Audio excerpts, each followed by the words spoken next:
बंदर और मछुआरा, एक बड़ी और शिक्षाप्रद कहानी। बहुत समय पहले की बात है। एक छोटे से गांव के पास एक सुंदर और गहरी नदी बहती थी। इस गांव में कई मछुआरे रहते थे जो अपनी आजीविका के लिए मछलियां पकड़ते थे। उन्हीं में से एक था रामू, जो बहुत मेहनती और ईमानदार मछुआरा था। हर सुबह वह अपने जाल और नाव लेकर नदी किनारे जाता, जाल डालता और दिन भर मछलियां पकड़ता। फिर वह उन्हें बाजार में बेचकर अपने परिवार का पालन पोषण करता था। नदी के किनारे एक बड़ा पीपल का पेड़ था, जिसकी शाखाएं दूर दूर तक फैली हुई थीं। उस पेड़ पर कई बंदर रहते थे, जो दिन भर उछल कूद करते और फल खाते थे। उनमें से एक बंदर, जिसका नाम मोती था, बहुत ही जिज्ञासु और चतुर था। वह हर दिन रामू को ध्यान से देखता और सोचता, ये काम कितना आसान है, बस जाल डालो, मछलियां खुद ही फंस जाएंगी और फिर उन्हें पकड़कर बेच दो। अगर मैं भी ये काम करने लगूं तो मुझे भी ढेर सारी मछलियां मिल सकती हैं। मोती की यह सोच उसे उत्सुक बना रही थी। उसने ठान लिया कि वह भी मछुआरे की तरह मछली पकड़ेगा। एक दिन सुबह सुबह रामू जाल फेंककर थोड़ी देर के लिए आराम करने चला गया। यह देखकर मोती का मन ललचा गया। उसने सोचा, यह सही समय है, मैं भी रामू की तरह जाल डालकर मछलियां पकड़ सकता हूं। वह पेड़ से कूदा और रामू की नाव के पास पहुंचा। जाल पानी में बिछा हुआ था और कुछ मछलियां उसमें पहले से ही फंसी हुई थीं। मोती ने जल्दी से जाल पकड़कर खींचने की कोशिश की, लेकिन जाल बहुत भारी था। उसने और जोर लगाया, लेकिन वह खुद उसमें उलझ गया और अचानक नदी में गिर पड़ा। नदी की धारा तेज थी और मोती को तैरना नहीं आता था।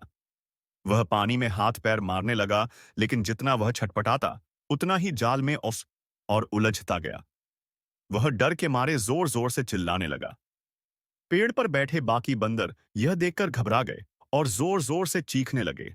रामू, जो कुछ दूरी पर बैठा आराम कर रहा था, बंदरों की आवाज सुनकर चौकन्ना हो गया। उसने नदी की ओर देखा और पाया कि मोती पानी में फंसा छटपटा रहा है। बिना देर किए रामू तेजी से दौड़ा और नाव पर चढ़कर नदी में कूद पड़ा।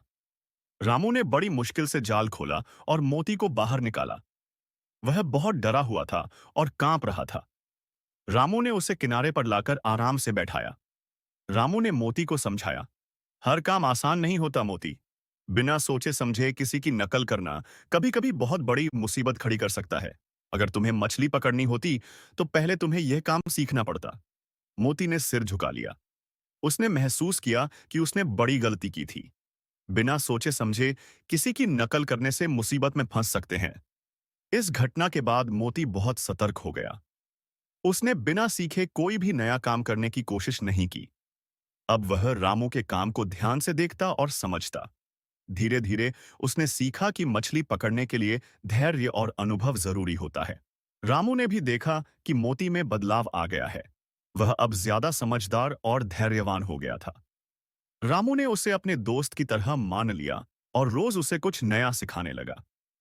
मोती ने भी समझ लिया कि सीखने और मेहनत करने से ही असली सफलता मिलती है। बिना सीखे किसी काम की नकल नहीं करनी चाहिए, वरना नुकसान उठाना पड़ सकता है। कोई भी काम सीखने और मेहनत करने से ही सफलता मिलती है। धैर्य और समझदारी से किया गया काम हमेशा अच्छा परिणाम देता है। मुसीबत में फंसे किसी की मदद करना सबसे बड़ा पुण्य है। इस तरह मोती ने एक बड़ा सबक सीखा और रामू का अच्छा दोस्त बन गया।